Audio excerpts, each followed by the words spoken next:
area of the shaded square as 25 times a power of 2.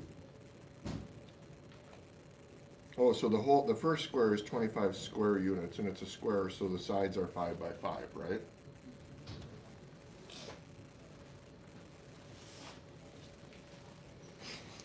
Okay, so step 1 would be 5 squared. Is that okay?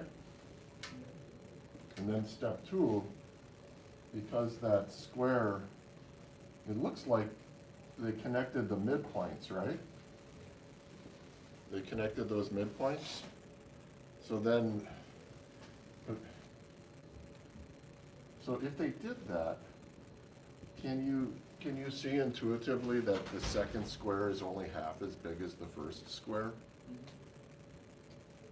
Can you see that? So you got to take that number, which is 5 squared, and you need to multiply it by a half. Or maybe you just write 25 times a half. And this up here is, the first one is 25. Is that okay? So how do they want you to write it though? 25 times a power of 2. Oh. So we can't write it times a half. We have to write it as 25 times 2 to what power? So 1/2 is 2 to which power?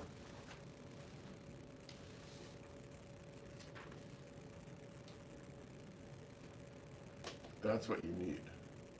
You need the powers of 2. So that goes back to yesterday.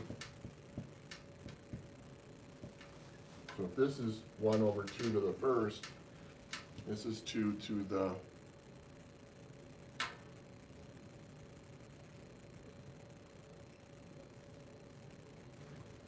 whole lesson is built upon this. Every single problem. What power would it be?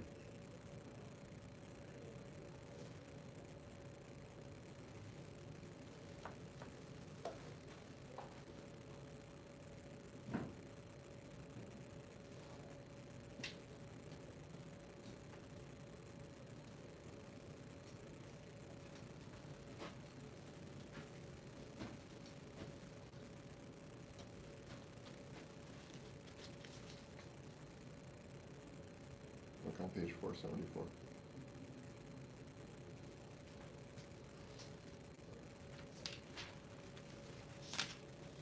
Page 474.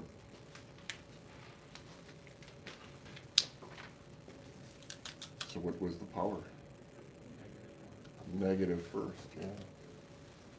It's got to be the negative first power because b to the negative first is equal to 1 over b to the first. See, what they did is in the theorem, they write it like this. They just say n. You just change it to the opposite.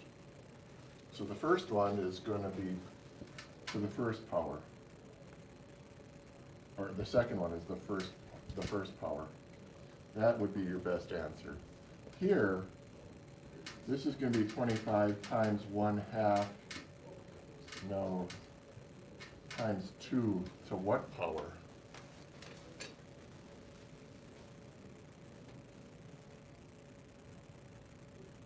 Let's do the third one, and we'll come back to that. So the third one, now we go and we take this thing and we cut it in half again, right? So it's like half of a half of a half of a half of a half over and over. So now you've got,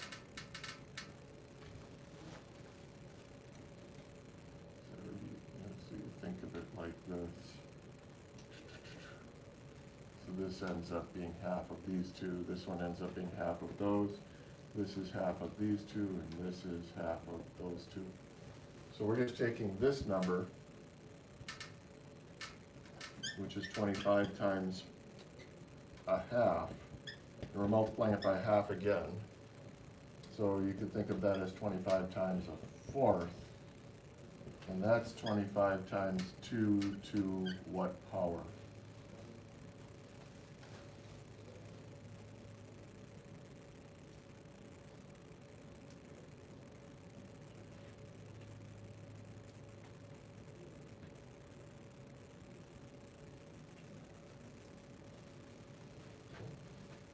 fourth, that's the same as 1 over 2 to the second. It's a -2. The negative second power, yes. That's what they want for that answer.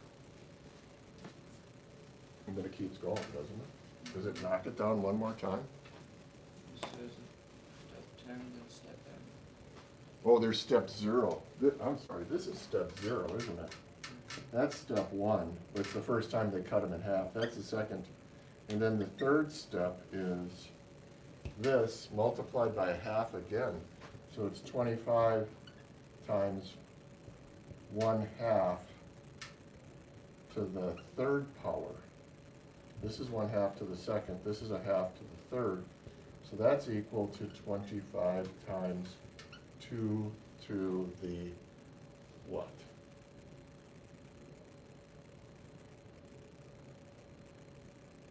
Oh, this is supposed to be a -1.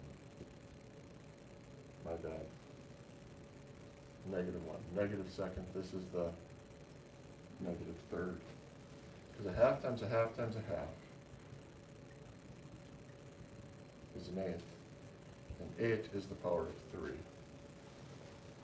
So if you have 1 over 8, which is 1 over 2 to the third power, this translates to 2 to the negative third power. And then letter D is step N.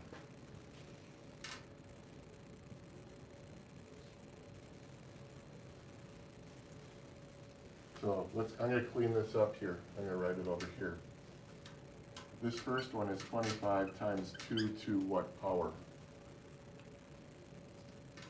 If all you're doing is you're saying that it's going to be, it has to stay 25, that means that this needs to be equal to 1. 1 times 25. You just put power of 0. Power of 0. That's the same as 25 times 1. And then 25 times 2 to the negative first is a half. 25 times 2 to the negative second is a fourth of this. 25 times 2 to the negative third is an eighth of it.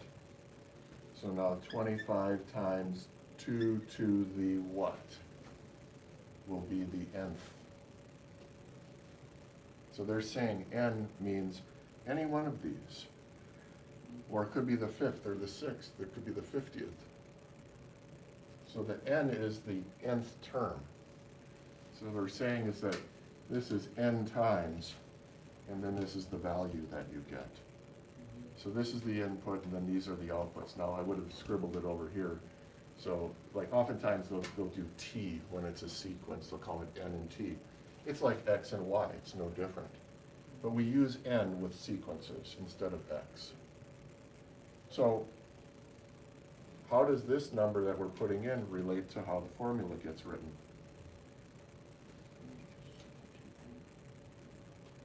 What would it be? 25 times 2 to what power? Is it the nth? The negative n, yeah, the opposite of the nth power. So if you needed to figure out how much area was in the 50th, you'd say 25 times 2 to the negative 50th. It'd be a very, very little number, but it works. So what we're doing with this is we're looking at a pattern and then we're writing a formula for it. That's what this problem is doing. And that's what math is all about. It's all about patterns and formulas.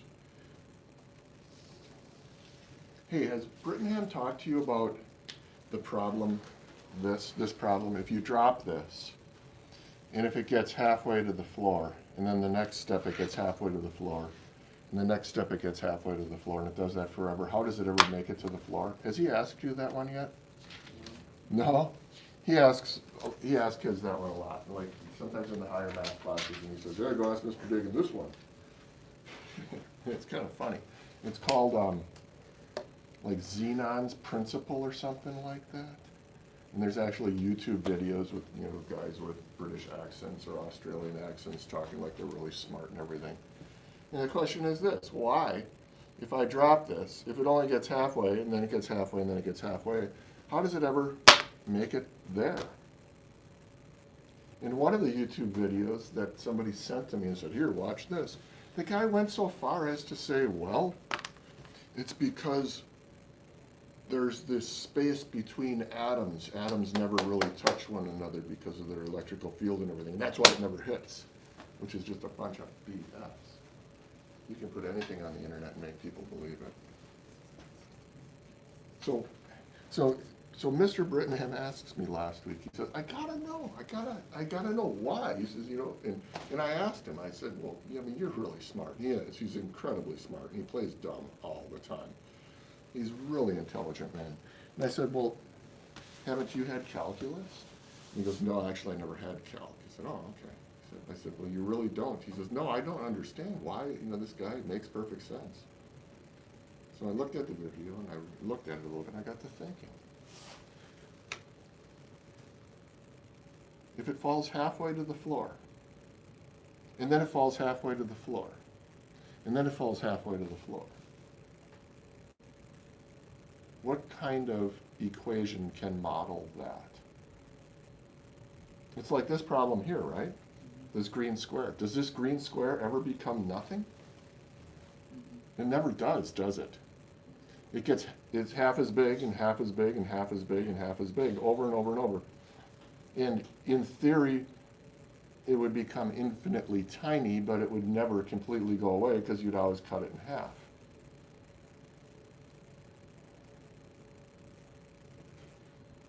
And that works for that, doesn't it?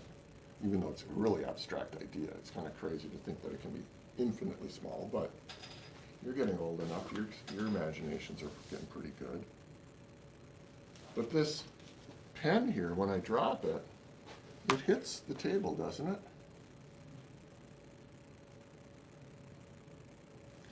Does it go and get halfway to the table? And does it get halfway to the table? It does. It goes through all of those locations. But when we describe its motion, that's not how we describe its motion mathematically. You see, math is a language, and it's used to describe patterns that are observed in nature. To the best of our ability with the math that we have, it is used to describe patterns. And the problem with this principle is that that's not the pattern that an object takes. When we graph, like if we graphed this, what would the shape of that graph be? If this is the area, and this is the number of times we cut it in half, what would the graph shape look like?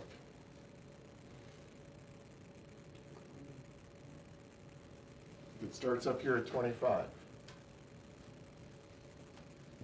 After you cut it in half once, where does it go? What's the next point?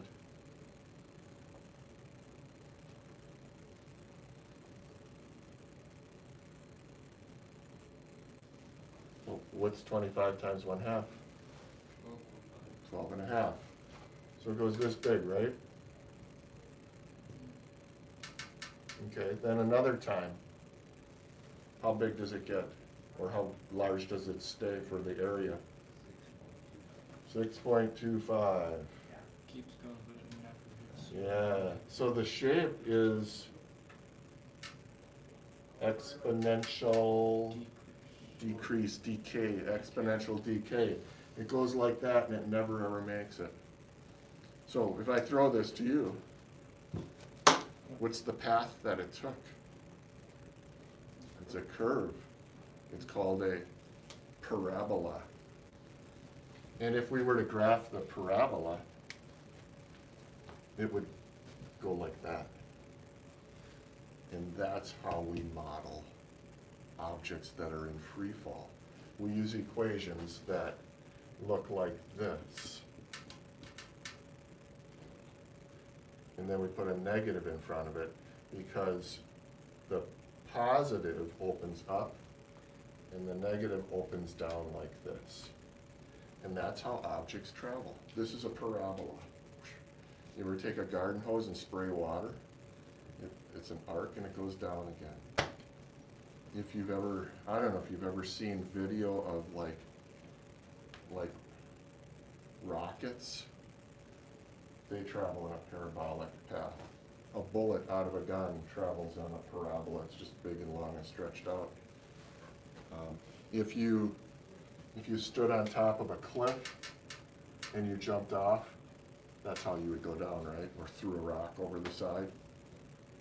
That's a parabola. So this whole Xenon's principle thing, they're using the wrong equation. This is the kind of equation for free fall, except there's a little bit that gets added to it here. There's another term times x and then another term that tells us how high we started. But that Xenon's principle thing, they're using this. That's nothing like this. So you have to use the right model. Because the model that we use is supposed to describe nature. So don't ever let anybody tell you that this is never going to fall and make it to the table. If they do, they're using the wrong formula. There, that was a long way to answer number 22. What are you doing, Isella? Nothing much. I can see that. Hey, Yes. when are you going to do your quiz then, since you're leaving early? Me? You? I'm not leaving early. You're leaving FST early, you said. Oh, yeah. Oh, you are? I can come back. How do I have a better idea of your schedule than you? Well, I thought you meant I was leaving early for break because I wasn't. I'm not leaving till Monday. But I'm coming right back to school. I'm going. Where are you going for break? You know. You dad, Joe? Yeah. Okay, good. So, 7 years. Always married in gone. Mexico, I don't know. I didn't know if he moved down there. Yeah. And so So- I'll be coming back and I'll. Yes. You're gonna come back and finish it today? Yes. You're not gonna keep me here until 5 o'clock? Why Or don't, do you why wanna don't I do it just do during it all this, during? all this free time that you have? Why don't I just do it during tomorrow at lunch? Or when Fourth works? period today. Fourth period. today. Start at 4th today, because you have 5th before lunch, and then you finish it before you leave. What time are you leaving? Today. Monday? Oh, Today. today I'm leaving at 1:45. Oh, well, 1:45 is after lunch. You're not missing FST. You better talk to your 7th period But- teacher. We don't have seven today. Yes, we do. We have FST after 4th correct. period. We have FST before lunch today. I recall Go that. talk to your 7th period teacher. Okay. Isn't that bad that I have to take care of your schedule for you? What are you gonna do next year? I'm not coming to wherever you're going. Good grief. Give me 30 minutes.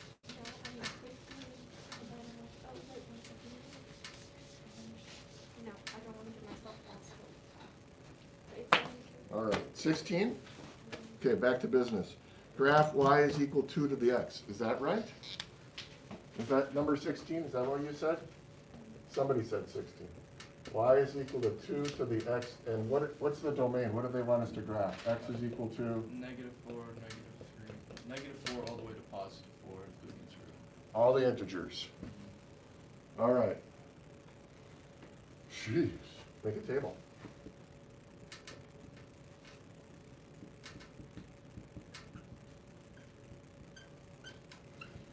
Okay, what's 2 to the 0?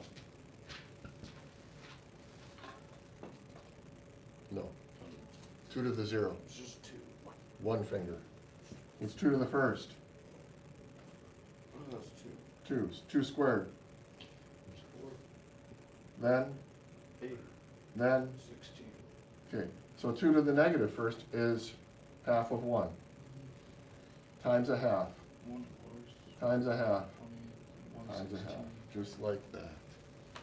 So if you're going to graph that, I would not get all hung up on the lines.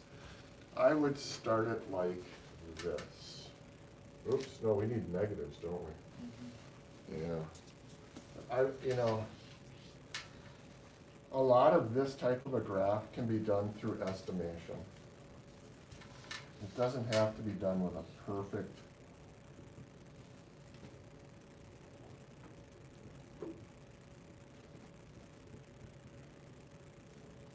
We're going to start at 2, right? And we need 1. It doesn't have to be done perfectly on lines. But 2 to the 0 is equal to 1. Yes? Oh, wait, we got to go to 16. Yeah. We better not start there then. So you just go So if we go to 16, and we know that we're gonna need 8, let's cut it in half. And then cut that in half, that's 4, cut that in half, it's 2, cut that in half, and 1. And we don't need to label 9, 10, and 15 and all of that. We're just gonna label what we have, but we're gonna spread them out distance-wise appropriately. So 2 to the 0, and then 2 to the first, and 2 to the second. So you make your table and you say, well, these are all the numbers I need, and you can kind of plan ahead and picture the spacing. 2 to the third is gonna be 8. 2 to the fourth is gonna be 16. So that's exponential growth. That's what it is. And then we're gonna go backwards. And, you know, you say, well, those are gonna be hard to fit into there. Well, maybe your paper's a little bit bigger. But still, the idea is 2 to the negative first is gonna be a half, right? So that's gonna be right here. And the negative second is gonna be half of that, and that's gonna be half of that. And I'm okay with you just having it like this if you have a table. You don't have to, you know, turn one line into a 16th or something. They just want us to see that this comes down and it never goes negative. You know, this is half, half, half of the previous, half of the previous. That's the whole idea with this. Okay, was there another question number that we should look at? Nope. Any? Yes, no, maybe? Not. Okay. So is Olin's dog a mean dog? Would it bite me? Nice. What, Pickles? kind of crazy psychoactive. Kind of pissed It's at a me. crazy playful dog. Oh, he's crazy. He's growling at me. And he pulled back once. So I was helping him dig out this morning. And Pickles is right by the window with the window wide open, and I'm shoveling right there. And I'm yelling at him. Oh, it's me. Likes you? No, I was digging away. So I started my morning. So did Olin. Some little dogs that are crazy. Oh, yeah, I've never been bitten by anything but a little dog. It's because people think that they're like too little to train them, and then that's why they're always makes no one ever like puts in the effort to train them. I think so. I think there's something to that, yeah. But although my son, Murphy, his wife has this Chihuahua. And it's a psycho little dog. It's a rescue dog. It was really mistreated early on and stuff like that. And like zero training. We were talking like zero. You say come, the dog didn't even know that you said anything. And Murphy is like really like this with his dog. His dog is very, very well trained. He can walk through the middle of Juneau off leash, and it's fine. Well, he started working on this Chihuahua. And it took a while, but he's got that dog, so it'll do everything that you want a dog to do, behavior-wise. It's pretty nice. So even, you know, you say, oh, well, you can't teach an old dog new tricks. That's not true either. It's just a matter of whether you're patient enough. You need to be patient with them and consistent. And you don't have to be mean. I thought with my first lab that we had, you know, at times you have to be really hard and slap them on the butt and stuff like that. And this last one that I had, I never punched his butt or anything, ever. Not a single time in nearly 10 years. And he was extremely well behaved. Extremely. Okay, so here we go. 8.5, powers of products and quotients. Is that right? So we've done this already, haven't we? Power of a product? Am I in the wrong place? So we're still there. So we did power of a product already or not? I swear we did.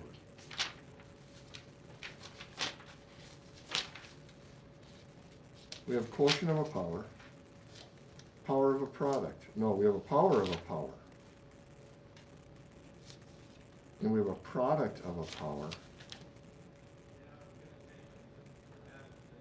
So now we have a power of a product. Why do I feel like we did this one already?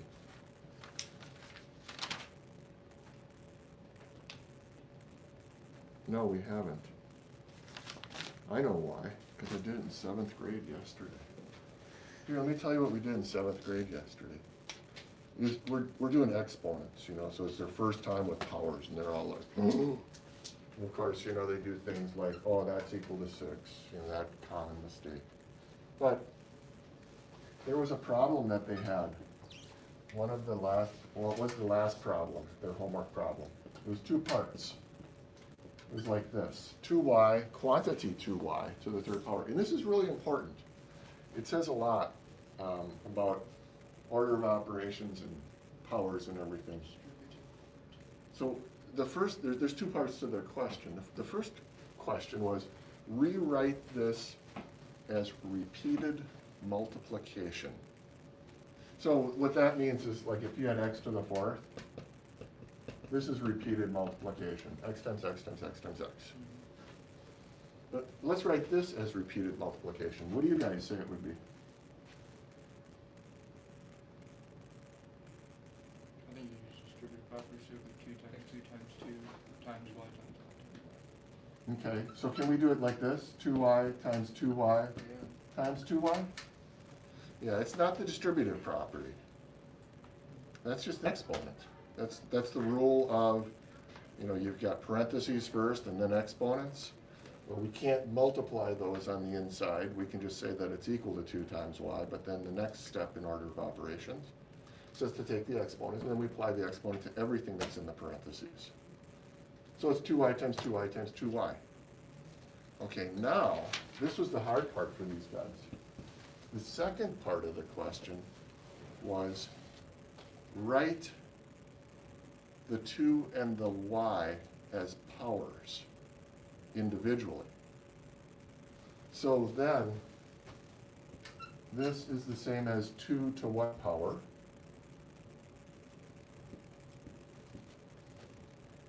How many 2's?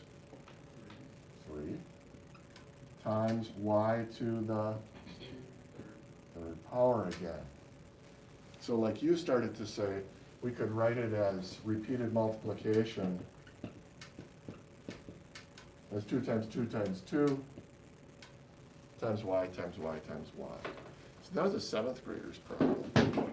But it demonstrates this property here, the power of a product. And anytime we have an exponent outside of parentheses, it applies to the value of what's in the parentheses. And if it's as simple as multiplication, we then apply the exponent to each value within that multiplication. Now, that is not to be confused with this. That's different. That's much different. We're not there yet. We're going to get there soon, but we're not there yet. That requires a lot more finesse. This is pretty straightforward.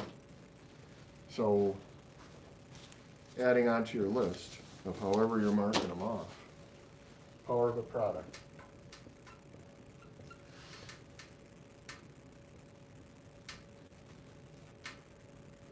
So non-zero. So A and B may not be equal to 0. So if we have A times B, they use the n, that's equal to A to the n, B to the n. Each of the factors on the inside get that n value. So if we have a negative 4x to the 3rd, this is a classic issue. Negative 4x quantity to the 3rd. If we use the power of a product to remove the parentheses and simplify this, let's do this. Let's write it as repeated multiplication.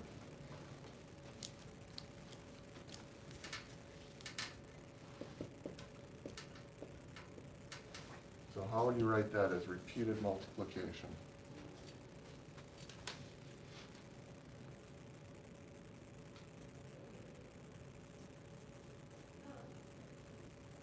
repeated multiplication. Negative 4x times negative 4x equals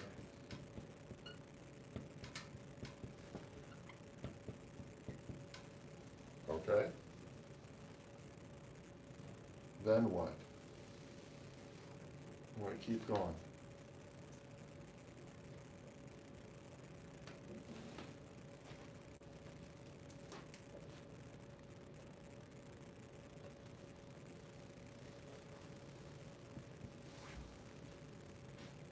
How many of these? It would just be parentheses negative 4 over 3 times x to the third power. Negative 4 to the third power. Then you times that by x to the third power. X to the third power, yes. The negative 4 though has to be in parentheses, you guys. That's important. And the reason that it's important is because if we do not have it in parentheses, then the order of operations would make that automatically a negative number. Let me show you a different example here. If you had like negative 2 to the fourth power compared to negative 2 to the fourth. In this case here, the order of operations says that you have to apply the fourth power to everything inside of here. So this is negative 2 times times negative 2 times negative 2 times negative 2. So is this answer positive or negative? Negative times a negative makes it positive. Another negative times a negative makes it positive again. So this is positive 16. But in this case here, the negative is not part of what the exponent is applied to. So this is like having 2 times 2 times 2 times 2, but with a negative in front of all of it. And that's equal to a negative 16, so they're very different. Now, when it's odd, it doesn't matter. You're going to end up with the correct answer either way. Because in this case here, you're multiplying 4 3 times, and it's going to be negative, because it's a negative times a negative times a negative the third time. And if there were no parentheses, it would still be 4 times 4 times 4, and the answer would be made negative. But we still have to observe that and watch it. It's a common mistake. We want to work that out. So in this case here, what is negative 4 to the third power? Negative 64 Negative 64 times x cubed. So that's what you have as that one being simplified.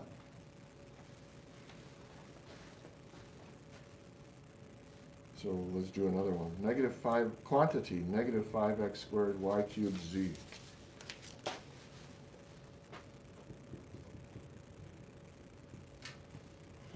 Quantity, negative 5 x squared y cubed z taken to the third power. So if we just apply the property this time and we don't go and expand it out 3 times, I mean, you can if you want to, but I think we need to start working towards the property.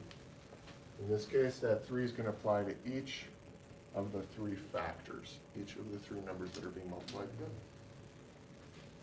So how can we start writing this? negative 5x to the second power y. Let's just continue down. How about just negative 5? Just like what we did here. So we brought that into each factor. So it's going to be negative 5 to the third times x to the, so now what you have is you have x squared to the third power. So that you said is x to the sixth.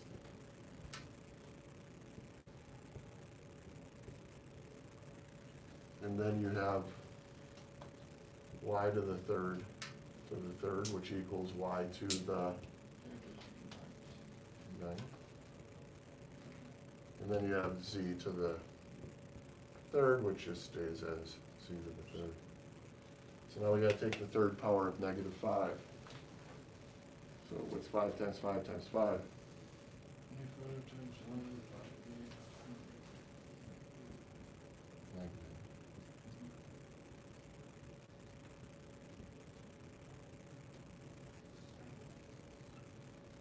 So there you go. That's how we'll simplify that one.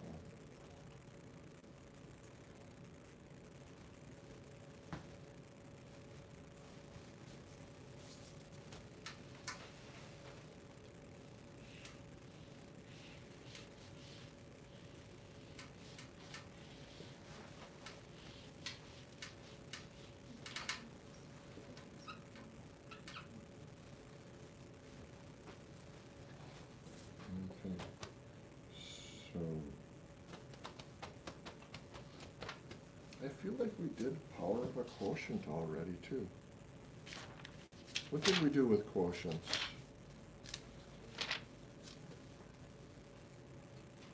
Oh, we did the negative exponents where we just flip it.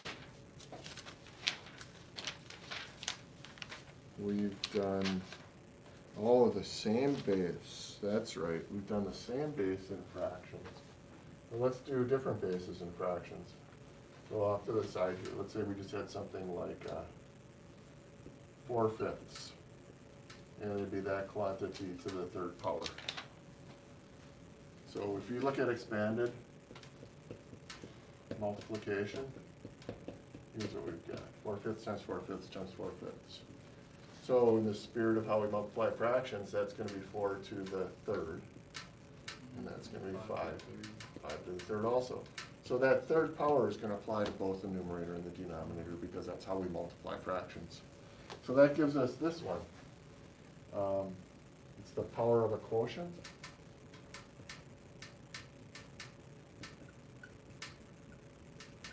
And a quotient is the result of division, and we can rewrite division as a fraction, so that's how it gets its name.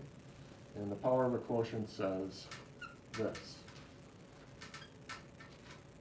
Again, A and B cannot be equal to 0. But if we have this fraction where we have A over B, that entire fraction to the nth power,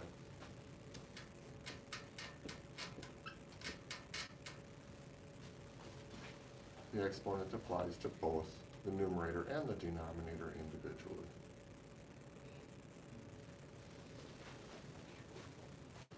So we've got, they just say write 3/5 or 3/4 to the 5th power as a simple fraction.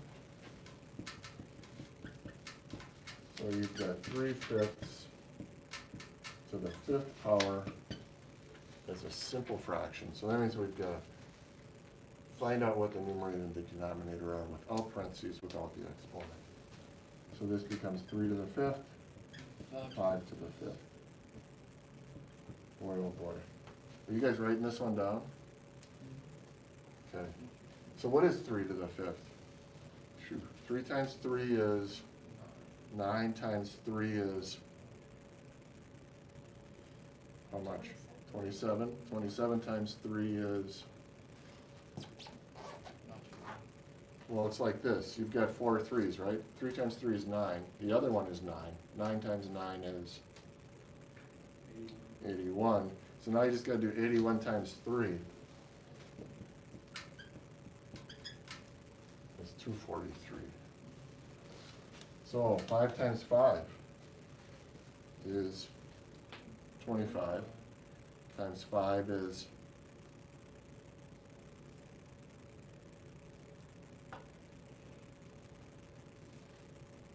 5 times 25. 125. Times 5 again, 25. So now 625 times 5. 3,050. Is that 5 times 6 is 3,000? Yeah, and Yeah. then it's 5 not times 50. 5 is 25. So this is 3,000, then you have 5 times 25. 3,925. And 5 times 25 is 625, yeah, so there it is. Ooh. Okay, 243 over 3625. Can you simplify that? That's 125. Yeah, that's Oh. 125. Is it really? Yeah. Oh, yeah, because it's 5 times 25, not 25 times 25. Very good, thank you. Can you simplify that fraction?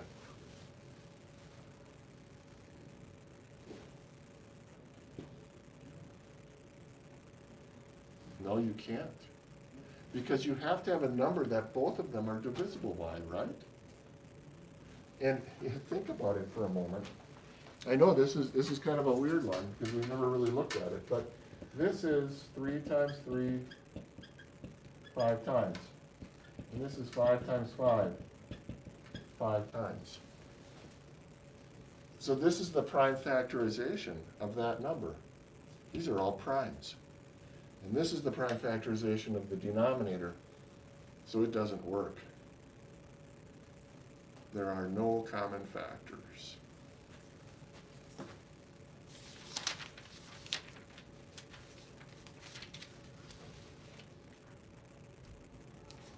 So let's see here. Here's what I want to do. I want to break this lesson up, because we're going to quiz tomorrow, right? I don't know. I think so. Isn't it 1 to 3 or 1 to 4? Let me look. Let me double check here. 'Cause I would like to break things up if we're having a quiz tomorrow.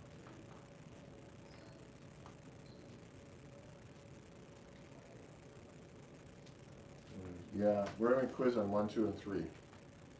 So I'd like to take this lesson and break it up and have you just do a little bit of it today. We have a quiz on Friday. And we come back from break on Monday, and then we can do a little bit more of this lesson, because it's a short period. And then, then, otherwise, you do all this work, you don't have any time for questions, and it goes over break, and that's a screwed up mess. We don't want to do that. So let's take part of this assignment here. I have number 1, number 2, and number 4 through 6. Let's change it. Let's do numbers 1, 2, 3, 4, 5.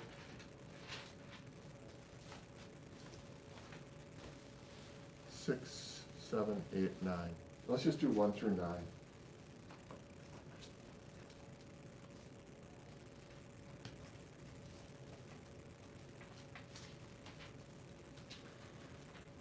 And then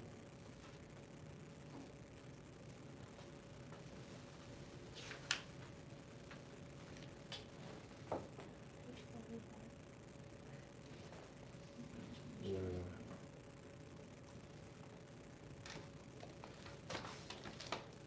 So we're going to do number 1 through 9 now, and we'll do some others when we come back. So that page is 485.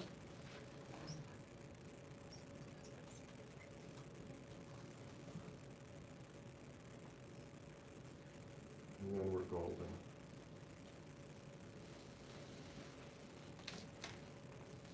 We'll come back, we can do some of the other things in this lesson for the introduction after break.